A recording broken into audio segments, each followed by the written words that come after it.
Guys, this is a very short video on polynomial long division. I just wanted to do one that illustrates what happens when we actually leave a remainder, because in the last video I did an example where we didn't leave a remainder and things divided out evenly. So let's go ahead and start by taking a look at what we have here. Okay, our dividend in this case is this trinomial, is a quadratic. Okay, so second degree thing dividing out a first degree thing in this binomial, but x squared plus 3x plus 5 divided by the binomial x plus 1. And the first thing I want you to notice is this.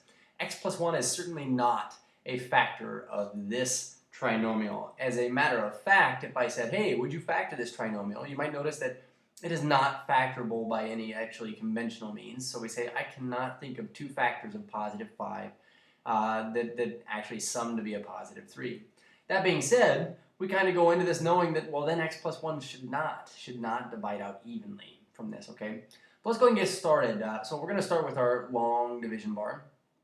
We're going to go ahead and put our dividend in here. So x squared plus 3x plus 5, okay? And then x plus 1.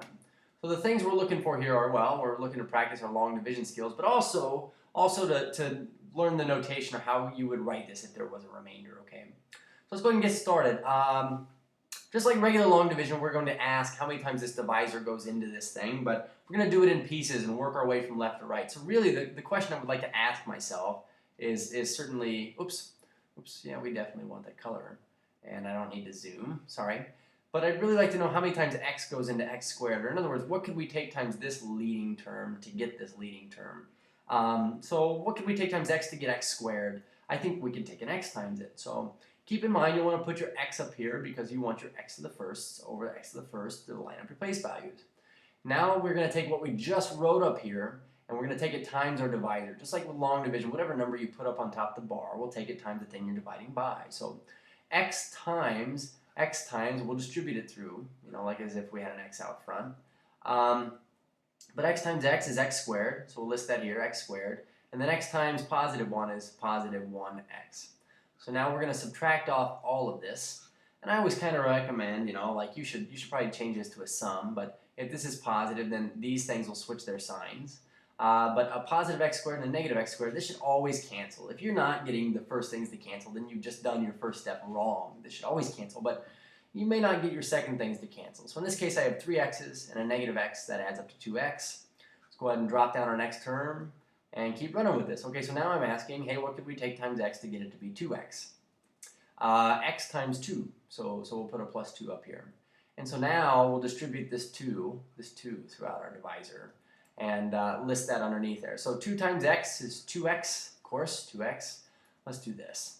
2x in yellow. 2x, and then 2 times that 1 is a positive 2, and we're going to subtract all this off. Again, subtract it all off. So we'll make this plus a negative term. So hey, so these cancel, and we're left with 3. Okay, so 3 is our remainder. Now, I know you might have this urge from 4th grade or something like that to write R3. However, what we'd like to write is this.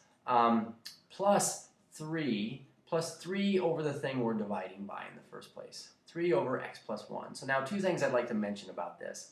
The first thing is this. We should be able to take our quotient, which is of course the answer to a division problem, times the divisor and get back to what we started with. So just to illustrate that real quick, we could take this x plus 2 plus 3 over x plus 1th, okay, 3x plus 1/5, I guess, times x plus 1. So x plus 1 times x, you get x times x plus 1. Plus now x plus 1 times 2, you get 2 times x plus 1.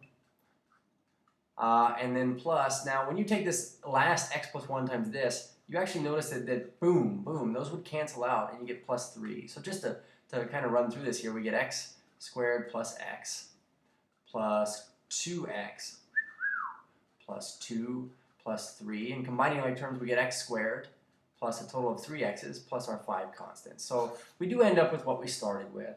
And furthermore this, you know, like if I said like, hey, let's take like 123 divided by, you know, 4, because I know it's not divisible by 4. You know, 4 would go into 1 0 times. 1, you know, 0 times 4 is 0. We subtract this off. 1, carry it down, begin again.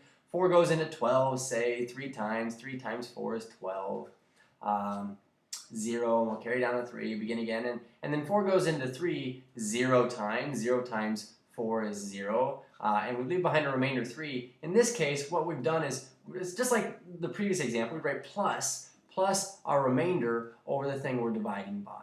Or in other words, we end up with 30 and 3/4. So this is like nothing that is not, this isn't anything unfamiliar to us if you've done long division before.